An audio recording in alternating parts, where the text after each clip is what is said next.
فلاون، مساء الخير، بونسوار اتوتي اتوس، مرحبا بالجميع. صفعة كينيا للنظام الجزائري تتجاوز صفعة ايمانويل ماكرون اليوم في فيتنام.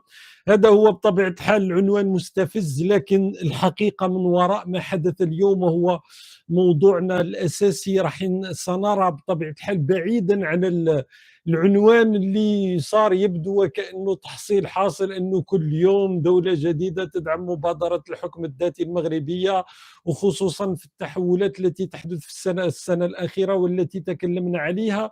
لكن فيما يخص كينيا الموضوع مختلف كثيرا صدقوني على الحالات الأخرى، لأنه تقريبا يكاد يكون درسا يعني تلقاه النظام الجزائري في العلاقات الدولية، خصوصا بعد الرهان الكبير والذي سنعود إليه، الذي رهن به النظام الجزائري خصوصا في السنة الأخيرة على دولة كينيا، وبالأخص في قضية الصحراء هذه. لهذا اليوم بطبيعة الحال الموضوع في غاية الأهمية، لكن في إطار بحكم أنه هذا الموضوع المرتبط يعني بما حدث مع كينيا دائما في إطار هذا الصراع بين النظام الجزائري مع المغرب، قضية الصحراء في الوسط دائما.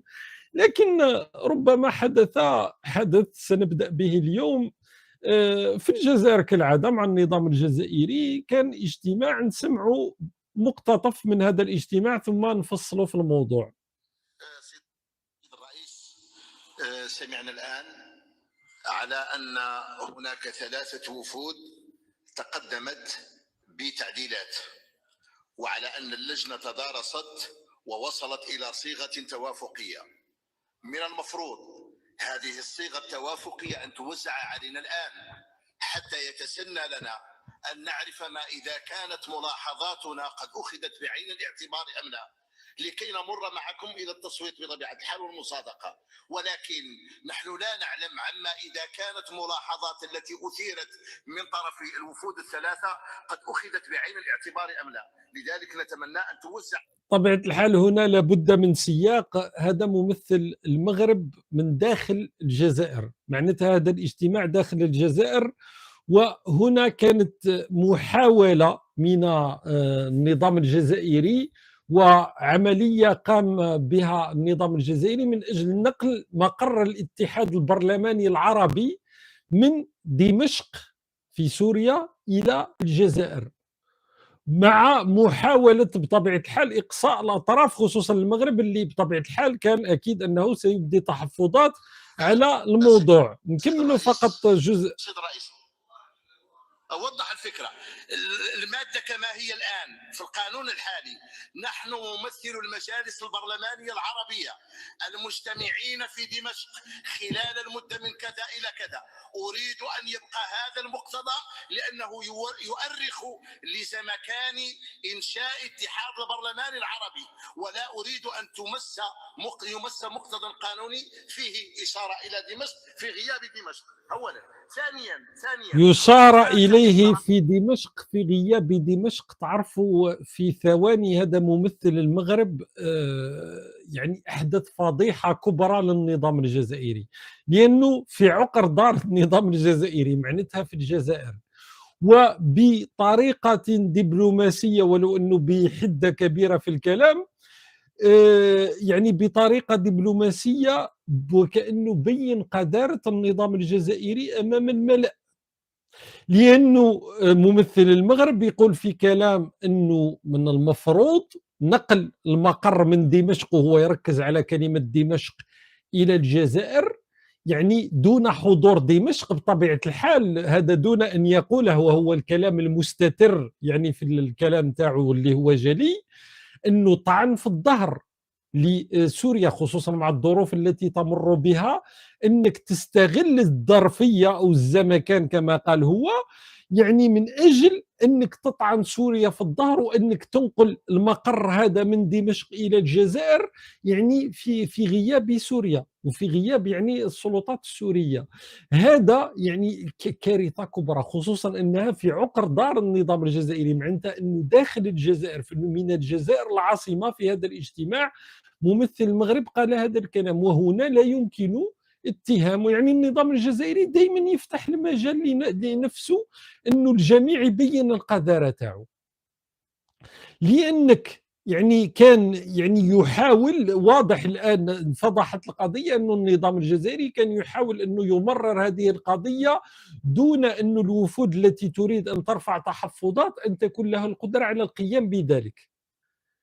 يعني في كل اجتماع، وقت نقول لكم انا تتذكروا وقتها كانت اجتماع نتذكر تاع دول عدم الانحياز، وصارت فضيحه كبرى مع مالي لانه النظام الجزائري حاول ابقاء العقوبات على مالي وقتها، ولولا الفيتو الروسي وقتها لما رفعت العقوبات على دوله مالي.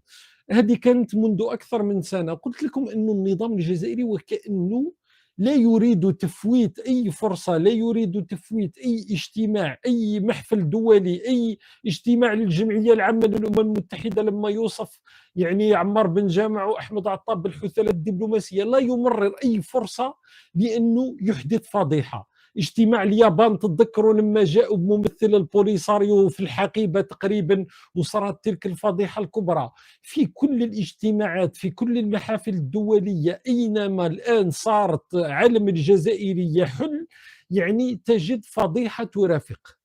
يعني مستحيل أن الأمور تمر بشكل طبيعي دون أي إشكال، دون أي يعني تشوف الأوضاع أين وصلت مع النظام الجزائري، أين أوصل الأمور. بطبيعة الحال يبقى انه داخليا في وقت الامور مستمره. تعرفوا القضيه هذه ربما انتم تظنوا بانه بحكم انني احاول الان صار تحصيل حاصل ربما لا اتكلم كثيرا، لكن لا تظنن بانه قضيه عيد الاضحى والكباش العيد هذه اللي جاءت تم استيرادها من رومانيا، لا تظنون بأن الفضيحة توقفت وبأن القضية انتهت. أنا لا أتكلم لأنه صراحة صرت أركز على أمور أخرى، لكن ها ما يحدث اليوم، ها وضعتها في الجزائر.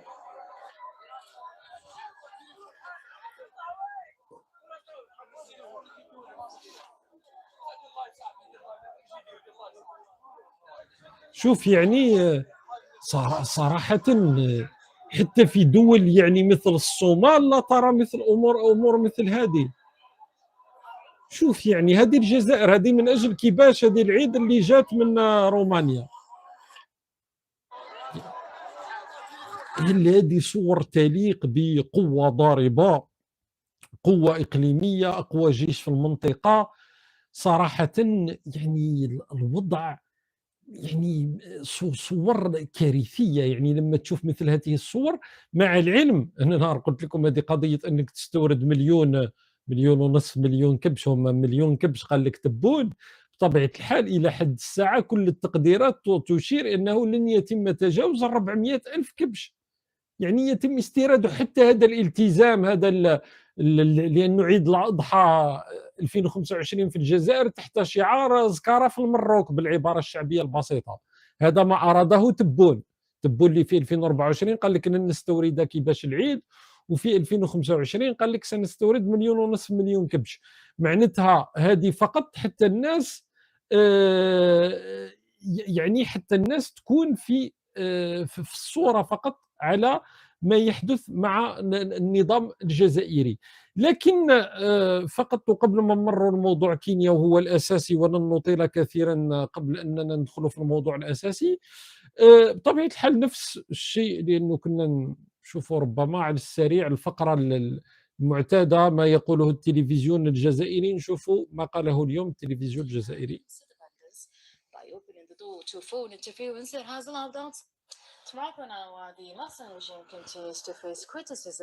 To Morocco now. تما الآن في التلفزيون الجزائري صارت فقرة اسمها فقرة موروكو، فقرة المغرب، فقرة المخزن. ما تقول لكش رايحين، قال لك to Morocco now، يعني عادي، هذا أمر روتيني الآن. في المغرب نضال المخزني وهو يدير ظهره إلى القيم العليا التي تحتكم إليها الإنسانية، ويبيع في سوق النخاسة كرامة وسيادة وطنه، يشرع الباب واسعا أمام أقدام نجسة دنست أرض المغاربة يشرع الباب واسعا. الأحرار. اسمها سلطان. اتهم ناشطون مغربيون خلال وقفة احتجاجية بمراكش نظام المخزن باستقبال مجرمي. احنا رانا كنا نشوفوا في الواقع ثواني من قبل، يعني الناس راهي تتقاتل على كيفاش العيد في الجزائر، وهم بطبيعة الحال نفس الأسطوانة كالعادة، المغرب المغرب المغرب، المخزن المخزن المخزن، الحشيش، مملكة وغيرها من الترهات. لكن في سياق ما حدث اليوم تعرفوا أنه الموضوع الموضوع ربما الموضوع الأساسي. Il y a évidemment la question que nous sommes posés tous ce matin, faut-il en parler, ne pas en parler? Parler de cette séquence du président de la République et de son épouse à la sortie de leur avion à Hanoï, avec ce geste que l'on voit sans doute effectué par Brigitte. طبيعة الحال اليوم شفتوا كلكم هذه الصور لإيمانويل ماكرون في الفيتنام، يعني أثناء خروجه من الطائرة تلقى صفعة من الزوجة الكريمة. على كل حال نحن نتجنب أن الدخول في المشاكل العائلية، لكن بطبيعة الحال الصفعة هذه اليوم ما غطى، يعني تقريبا ليست هي أكبر صفعة حدثت اليوم، رغم ما أخذته من زخم دولي، يعني الجميع يتحدث عنها. لكن بطبيعة الحال الحدث الأكبر اليوم هو ليس مرتبطا بهذا الحدث الأكبر، هو مرتبط بكينيا. اليوم الموضوع هو دولة كينيا، لكن هذه كينيا احنا نعرفوا كينيا، سمعنا من قبل، تكلمنا في عدة مرات على دولة كينيا. ربما نذكروا حدث ما بحكم أنه القضية مرتبطة بكينيا وبالصحراء، يعني ما نديروش سيسبانس كثيرا، لكن نشوفوا، حبيت نرجعوا للأرشيف أنا وأنتم مع بعضنا البعض ونشوفوا صور يتداولها أنصار النظام الجزائري إلى يومنا هذا، وأنصار البوليساريو إلى يومنا هذا، كواحد من أكبر الانتصارات في تاريخهم. هل تتذكرون هذه الصور؟ ركزوا جيدا في الصورة.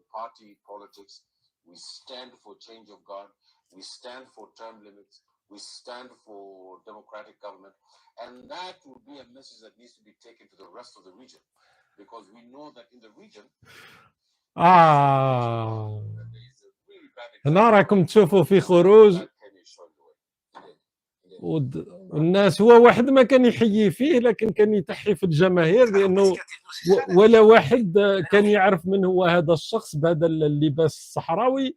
طبيعة الحال من كنتم ترونه هو إبراهيم قالي، زعيم ميليشيات البوليساريو، الذي في هذه الصور كانت في 2022 بطبيعة الحال في كينيا، وحظي باستقبال في المطار إبراهيم قالي، وكان قدم هذا من النظام الجزائري وأنصاره يعني كانتصار عظيم. وقتها قال لك هذا انتصار، وشوف الاحترام الذي يحظى به زعيم البوليس. المهم يعني أقاموا الدنيا ولم يقعدوها على هذه القضية. لكن كينيا مباشرة بعدها، لأنه كان وقتها مباشرة كان وصول الرئيس الجديد، الرئيس الكيني الجديد، وقتها كان وصوله إلى الحكم أسابيع بعد وصوله إلى الحكم بطبيعة الحال بدأت إشارات، والإشارات هي أنه الرئيس الجديد اللي كان وقتها بطبيعة الحال كان موجود في الطبقة السياسية في كينيا بدأ يحول يعني في موقف كينيا من هذه القضية التي صارت تشكل حرج كبير لكينيا. أصلا في 2022 تعرفوا بدأ التسارع هذا في التحولات المرتبطة بقضية الصحراء، والرئيس الكيني اللي هو ويليام روتو يعني أول خطوة اتخذت وقتها، وكانت في إطار، كانت نشرت تغريدة أعلنت فيها كينيا على سحب اعترافها بالجمهورية العربية الصحراوية الموجودة في تندوف، لكن تم سحب التغريدة وكان تخبط كبير في الموقف الكيني. بعدها كينيا قررت أنه سفارتها في الجزائر التي كانت تلعب أيضا دور سفارة الجمهورية العربية الصحراوية الموجودة في تندوف، بطبيعة الحال تم يعني سحب الشق المرتبط بما يسمى الجمهورية العربية الصحراوية، وكينيا يعني جعلت من هذه السفارة فقط للعمل الدبلوماسي المرتبط بعلاقتها مع الجزائر. على فكرة أحمد عطاف اليوم ها واش كان يدير، تخيلوا أنه أحمد عطاف يعني منذ أيام كان يودع في سفير الجمهورية العربية الصحراوية الموجودة في تندوف اللي راح لتندوف، ثم يستقبل السفير الجديد للجمهورية العربية الصحراوية من تندوف إلى الجزائر العاصمة. أروح أنت أعطيني بلد وحيد في العالم يحدث فيه، ماشي في العالم، في تاريخ البشرية يحدث فيه هذا الأمر.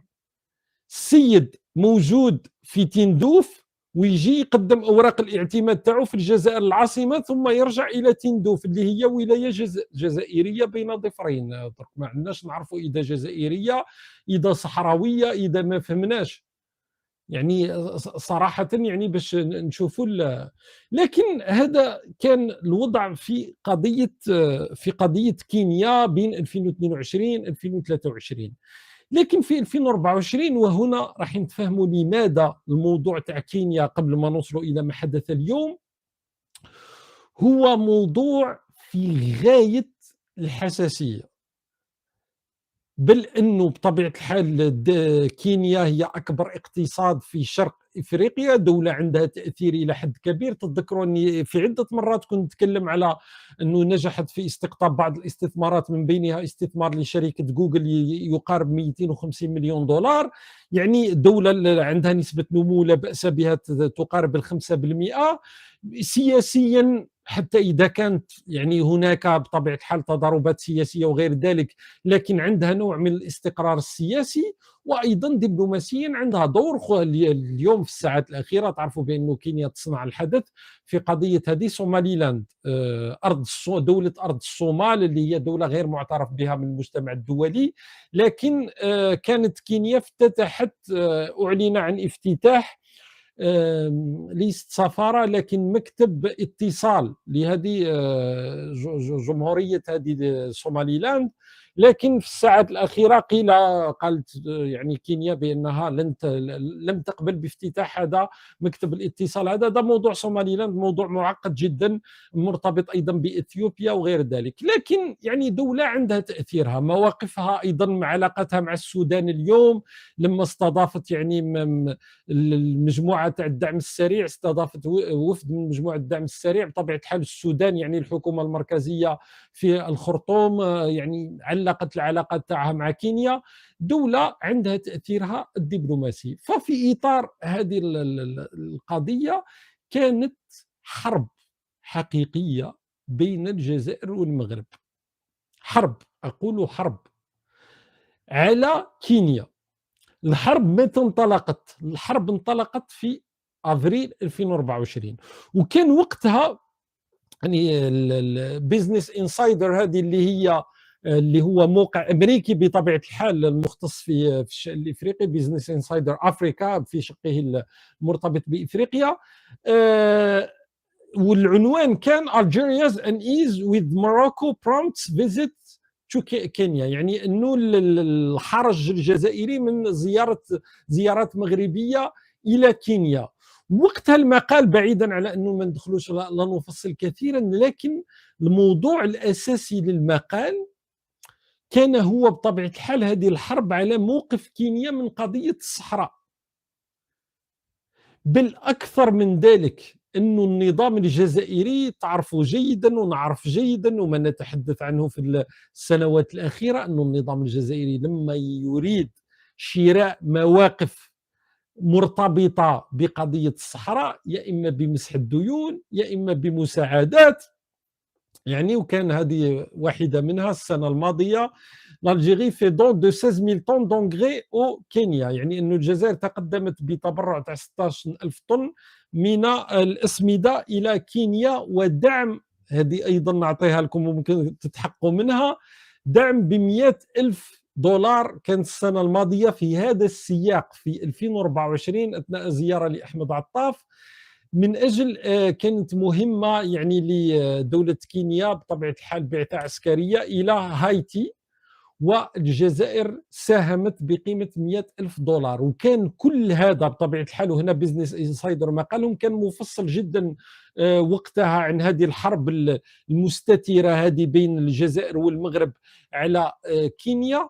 يعني أن النظام الجزائري راهن بشكل كبير وكبير جدا على موقف كينيا من قضية الصحراء، لأنه قلت لكم بداية من 2022 2023 كانت آخر زيارة، ولو أنها كانت في إطار الاتحاد الإفريقي لإبراهيم قالي زعيم ميليشيات البوليساريو، لكن منذ ذلك الحين بطبيعة الحال القيادة مع ويليام روتو، مع العلم أن وزير الخارجية أيضا هو اللي عنده دور كبير في القضية هذه. وزير الخارجية الكيني عنده وزن كبير. لو ترجعوا لسنة 2024 تم حل الحكومة الكينية، وكان وزيرين فقط لم يتم يعني إقالتهم من الرئيس الكيني ويليام روتو، كان من بينهم وزير الخارجية الكيني الذي اليوم بطبيعة الحال كان في مدينة الرباط المغربية. نشوفوا أولا الحدث الأول ثم نروح إلى قضية الموقف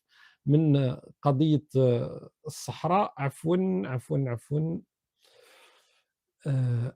أوب.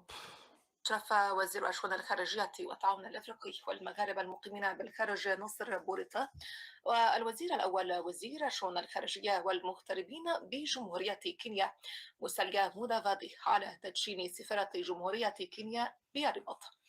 وخلال كلمة ألقاها في حفل بهذه المناسبة أكد السيد بوريطة أن تدشين هذه السفارة يأتي في بطبيعة الحال هنا تدشين لسفارة جمهورية كينيا في الرباط. بطبيعة الحال كينيا تاريخيا من بداية من 2005 أقامت علاقة مع الجمهورية العربية الصحراوية، وانطلقت القضية من هناك بطبيعة الحال. يعني كانت العلاقات فيها حساسية كبرى، لكن قلت لكم أنه بداية من وصول الرئيس ويليام روتو إلى الحكم بدأ يتغير الموقف هذا، ولو بصعوبة كبيرة. تعرفوا الدول الإفريقية عندها صعوبة كبيرة في التعامل مع هذا الموضوع، أنه أموال النظام الجزائري، أنه النظام الجزائري يعني كثير من الدول الإفريقية تقول لك أنها قادرة على أخذ بعض المصالح، أخذ بعض الأموال من النظام الجزائري. لماذا يعني تروحوا مثلا تدعم مبادرة الحكم الذاتي أو غير هذا؟ كان من قبل. يعني لهذا لازم تفهموا أين وصلت الأمور، أنه لما تصل دول إفريقية مثل كينيا الآن إلى أنها تقول ندعم مبادرة الحكم الذاتي ولا يهمنا تقريبا في موقف النظام الجزائري، ولو أنه لم يعلن على سحب الاعتراف رسميا، لكن بطبيعة الحال القضية هذه تعطيك وما تكلمت عنه كينيا. نروح فقط إلى البيان المشترك الذي جاء، وهنا راح نبداو نوصلوا إلى بيت القصيد. يعني نشوفوا ماذا جاء في البيان المشترك بين كينيا والمغرب.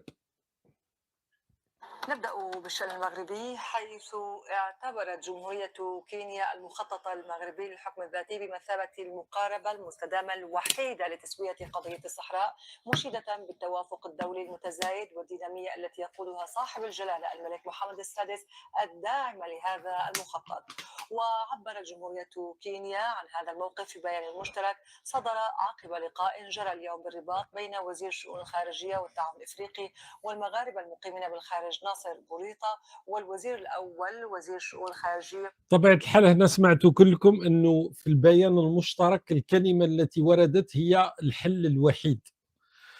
يعني أنه كينيا لم تعتبر أنه هذه حل واحد من الحلول، بل أنه ذهبت أبعد من ذلك إلى اعتبار أنه الحل الوحيد اليوم لقضية الصحراء أو لنزاع الصحراء هو مبادرة الحكم الذاتي المغربية. وتكلموا لأنه بالإنجليزية الكلمة أحسن، لأنه هذه الكلمة اللي منذ سنة نقول لكم أنه هذه هي الأساس تاع ما يحدث في الفترة الأخيرة، هو المومنتوم.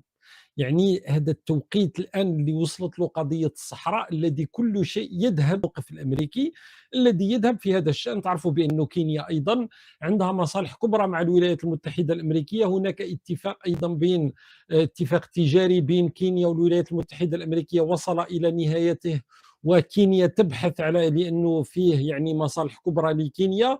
طبيعة الحال أن كينيا تحاول أيضا أنها تصطف مع ما يحدث في الساحة الدولية من مواقف، وخصوصا مع الموقف الأمريكي. معناتها النظام الجزائري راهن بكل شيء في كينيا. لهذا قلت لكم الموضوع تاع كينيا مختلف على بقية الدول، يعني عنده اختلاف كبير، ولهذا خصصت له حيز لوحده. معناتها ما كنا نراه الآن هو أن النظام الجزائري خصوصا منذ أفريل، يعني منذ شهر 4 لسنة 2024، النظام الجزائري دخل في حرب مع المغرب، والمغرب أيضا دخل الحرب يعني في نفس الإطار.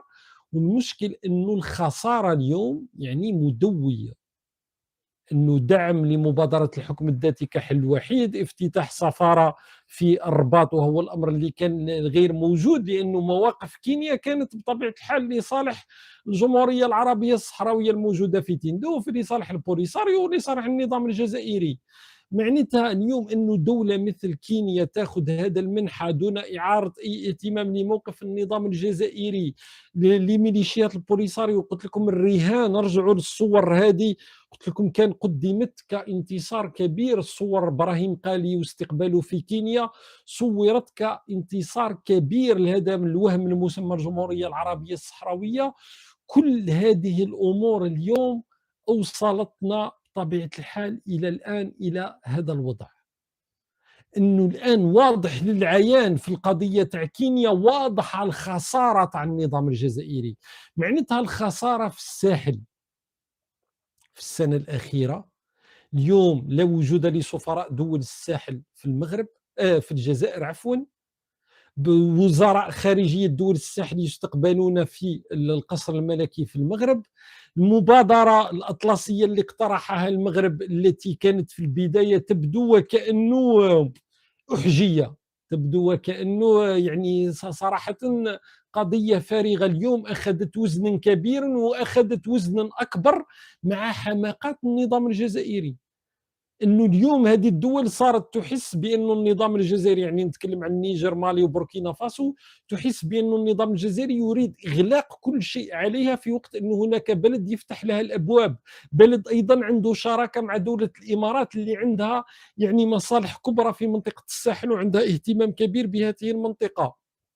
معناتها الخساره الكبرى في القضيه هذه، الخساره التي هي في الافق، ان الخساره هذه تاع انبوب الغاز. كنت نذكركم في يعني اللايف السابق ما قلته في نهايه 2020، كنت نقول بانه وقتها مشروع انبوب الغاز المغربي كان تقريبا وهم.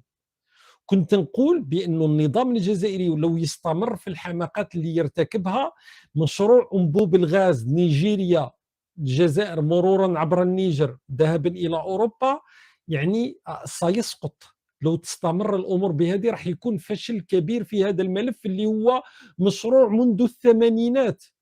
يعني النظام الجزائري يريد هذا الانبوب. المغرب يعني المشروع تاعو لم يطرحه منذ فتره طويله، ولكن اليوم يعني اخذ وزن كبير هذا المشروع. انا في وقت 2020 قلت بانه اذا استمرت الامور بهذا الشكل الانبوب المغربي سينتصر على الانبوب الجزائري. ونحن اليوم لما ناخذ الاوضاع في 2025 النظام الجزائري في ازمه مع النيجر، اليوم حتى نيجيريا اللي تلعب على الوترين لانه هي من مصلحتها انه يقام الانبوبين، لكن اليوم صارت يعني تشيد بالمشروع ايضا المغربي بشكل كبير. الخساره يعني في القضايا العربيه الان، يعني في قضايا الجامعه العربيه النظام الجزائري يعني وضع نفسه في زاويه مغلقه. شفنا هذا في قضية اتحاد برلمانات العربية، رأينا أيضا في قضية الأزمات مع العديد من الدول العربية، اللهم تونس ودولة سلطنة عمان للنظام الجزائري عنده علاقات جيدة معهم. اليوم أوروبيا مع الشركاء الأوروبيين يعني خسارات مع إسبانيا مع فرنسا لصالح المغرب. دائما المغرب ينظم كأس العالم مع إسبانيا والبرتغال، علاقاته مع فرنسا تحسنت كثيرا منذ الصيف الماضية. والنظام الجزائري أزمات من كل جهة. الملف الليبي النظام الجزائري صار لا كلمة له، لأنه أيضا هاجم الطرف الفاعل في الملف الليبي اللي هو المشير خليفة حفتر. اليوم المشير خليفة حفتر علاقات ولا أحسن العربية المتحدة، هذا فقط على السريع. فاليوم بدا هذا كرة الثلج اللي قلت أنا أنه الخسائر الدبلوماسية تاع النظام الجزائري كرة الثلج، وكرة الثلج يعني تتساير مع كرة الثلج المغربية في قضية الصحراء التي تلتهي من انتصار تلو الآخر، ولكن كان يكون الانتصار تلو الآخر يعني لا يعنينا، لا يكون خسارة لنا، لأنه قضية هم المغرب ينتصر لا ينتصر، يخسر لا يخسر، مشكلة المغرب. لكن اليوم النظام الجزائري وضع صورة الجزائر رهينة لموضوع الصحراء، معناتها مع كل انتصار مغربي هي خسارة للجزائر وخسارة لصورة الجزائر في قضية لا تعنينا أصلا. واليوم كرة الثلج هذه وصلت إلى شرق إفريقيا، وصلت إلى القرن الإفريقي مع دولة مثل كينيا اللي لم يكن ينتظر يعني أنه تبدا الامور تاخذ هذا المنحى، يعني رغم الاستثمارات تاع النظام الجزائري الكبرى ليس لمصلحه الجزائر، ان لو النظام الجزائري كان يشتري مواقف دوله كينيا بمساعدات بضخ اموال في صناديق معينه مثل الصندوق هذا المرتبط بالبعثه الكينيه في هايتي، او بدعم بالاسمده او لا ادري ماذا، مش مشكل، دول تخدم مصالحها، يعني هذه مش مشكل. المغرب الآن لما حتى يحصل على الموقف الكيني بطبيعة الحال فيها تبادل للمصالح، هذا أمر طبيعي، أمر يحدث في العلاقات الدولية ليس مشكل، لكن أنت تقوم بالمبادلات هذه من أجل مصالحك، ليس من أجل قضية الصحراء التي لا ناقة لنا ولا جمل فيها، وحتى في الجيوسياسيين خاسرين فيها، حتى لو في احلام النظام الجزائري اقيمت هذه الجمهوريه العربيه الصحراويه راح يكون تهديد امني كبير للجزائر، يعني الحدود راح تلتهب، الجماعات تعرفوا النوع تاع الجماعات اللي راح تنتشر، وهو القضيه التي لن تقبلها اي دوله بطبيعه الحال. هذا الوهم لن يقوم لا اليوم ولا غدا، لكن تبقى قضيه تعفن المنطقه فقط. لكن يعني الخساره اليوم صارت جليه للعيان، هذا هو أكبر إشكال. هذا لو على الأقل كانت الأمور مستترة، لو على الأقل كان الرهان. اليوم أعطيني بلد آخر راهن على القضية هذه للدرجة، جنوب إفريقيا. عمرك سمعت بيان من جنوب إفريقيا يندد بالموقف الفرنسي، الموقف الأمريكي، الموقف الكيني، الموقف التشادي، الموقف لا أدري ماذا؟ اوكي جنوب افريقيا تدعم ميليشيات البوليساريو، لكن لا تتدخل تلك الدرجه التي ترهن صوره جنوب افريقيا من اجل قضيه مثل هذه. معناتها لم يبقى الا النظام الجزائري بالممارسات الباليه والقذره هذه. اشكركم جزيل الشكر، اطلب منكم في النهايه تشاركوا البث، تفاعلوا بالاعجاب، حاولوا دعموا القناه، ايضا انكم تخليوا تعليقاتكم اسفل الفيديو حتى نبقاو في الخوارزميه. حاولت ان لا اطيل كثيرا لأن الموضوع اليوم اردته حصرا على موضوع كينيا، حتى ايضا تفهموا الاهميه تاع أهمية الموقف الكيني يعني بالمقارنة مع سبق. وأتمنى أنكم أخذتم يعني حاولت نلخص أكبر قدر ممكن يعني ما حدث في السنة الماضية، الحرب المعلنة بين الجزائر والمغرب حول الموقف الكيني، والتي اليوم يبدو بأن النظام الجزائري خسرها بشكل مهين للأسف، ومهين لصورة الجزائر قبل كل شيء. ليلتكم سعيدة، شكرا لكم، والملتقى في قادم الأيام. شكرا.